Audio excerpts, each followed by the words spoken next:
Ahoy YouTube! I am DM Squid. So you're a beginner DM wanting to know how to make your sessions more memorable? You want your party to be more immersed and keep coming back? Well, fear not, my young apprentice. I'm gonna help make your sessions more immersive and exciting in a way that's not going to break the bank. When I was a young squiddy, a veteran DM told me, when describing a setting, try to describe 3 out of 5 senses to make it feel more real. And that's good advice for me and other DMs. But what if you're like me and sometimes have trouble describing things? Well, how about instead of describing what the party is seeing, smelling, hearing, tasting, and feeling, we actually have the party feel those things instead. So join me as I walk you through the preparations of one of my recent sessions on where I hit on all 5 of these senses. The campaign is Curse of Strahd, and this session, Strahd had invited the party to Ravenloft for dinner. Now, the first sense that we are going to talk about is taste. Now, I have learned over the years that a hungry party is not an engaged party. Now, do you have to make epic dinners for your players every session? Absolutely not. I have had many great sessions with pizzas, taco bars, or frozen lasagna that I have thrown in the oven. But you're still going to have those sessions every once in a while that you can really go all out, but still not pay a king's ransom. For example, if you're playing Wild Beyond the Witchlight and you're in the Witchlight Carnival, give the party some popcorn and corn dogs to really give them that carnival feel. For the dinner with Strahd, I made 2 smoked chickens, some Brussels sprouts with a special sauce on it, and baked potatoes with all the fixings. The recipe for these will come out in future videos. I also served glasses of cheap wine and cranberry juice for those who don't drink alcohol. But say you also don't have a smoker, you can get away with getting some rotisserie chickens at Walmart. Each of them are about $5 a piece. Plus tax, that comes about $12. Throw in some King Hawaiian rolls and some Caesar salad, and you got a dinner fit for a king. It's also going to help out with the next sense that we're going to be talking about, the sense of smell. Now, the players will be able to smell the fresh food prepared for them, but a good scented candle can also go a long way. Pick a scent that will match the setting of your session. Strahd's castle should not smell like sugar cookies. Candles that say campfire or bonfire are usually a good one to have in just about any situation. Also, pine-scented candles are also good ones to have too. The next sense we're going to talk about is touch. The easiest way to do this is with a prop. If the NPC tries to convince the player to cut the throat of an innocent, hand that player a plastic knife that you bought at the dollar store. You can also go further by temperature. Mess with the thermostat a little bit depending on the setting. If you're in a mountain setting, lower the temperature about 5 to 10 degrees. A little bit will go a long way. The next sense is sound. A little bit of ambiance music or battle music from your phone can make a lot of difference.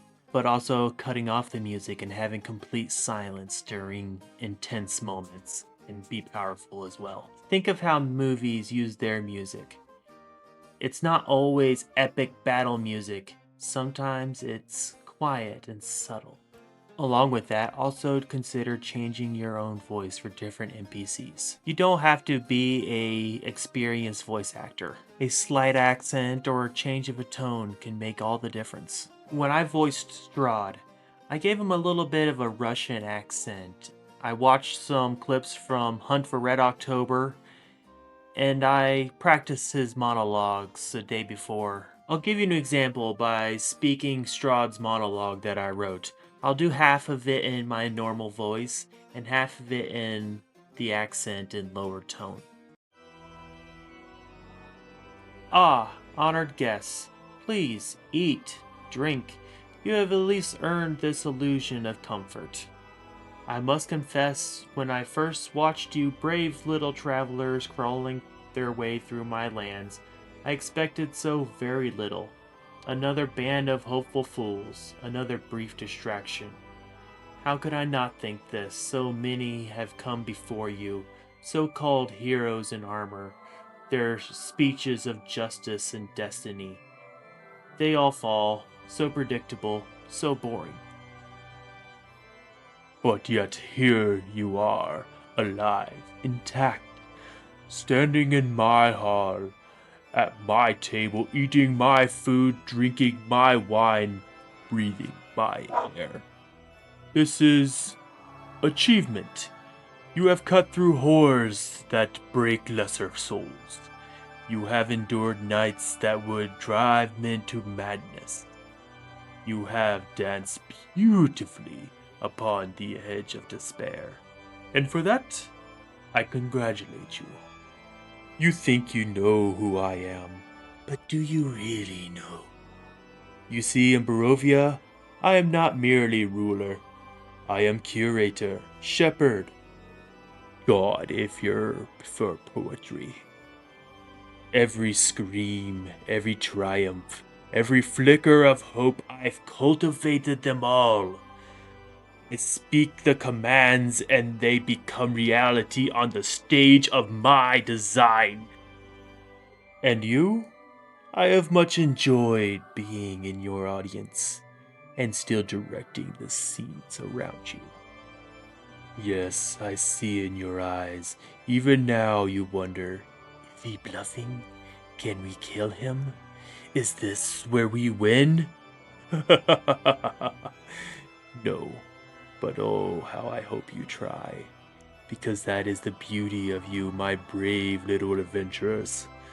You do not yet understand your place in the story. You think this is the climax, that you stand on the edge of victory. This is only intermission. Now, there was more to this monologue, but I believe you got the point. And I didn't change my voice all that much. A little bit of a tone, a few more pauses in my speech, and a little slight accent. Now, let's talk about the last sense, sight. Now, a normal session at a table with just a DM screen, a paper map, and some minis can still be an epic one. But think of how elevated it could be if, say, the entire table and room was lit by only candlelight. And when you have your evil monologue, you swirl a glass of wine as you speak. Or say your NPC's a bandit, and as he's threatening the party, you flip a plastic knife in your hand. What if when the group comes to your place to play, you're dressed as the evil king that's been threatening them this entire campaign? A simple costume doesn't need to be expensive. When I made this costume, I made it out of some old shirts and some stuff that I already had. The only thing I actually bought was the gold ribbon for the trim around the edges. When it was all said and done, it came out to be about $5. I'm not winning any cosplay competitions with this. There's a lot of mistakes that I made. I am not a professional costume maker, but it still got the point across. Now, when I added everything up for this session, the food, the costume, the candles, it all came around $70. And it ended up being a session that everybody will remember and everyone had such a great time. I hope you learned something from this, and if you enjoyed my content, please like and subscribe. This was my very first video, and I hope to make some more very soon. This is DM Squid. Thank you for joining me.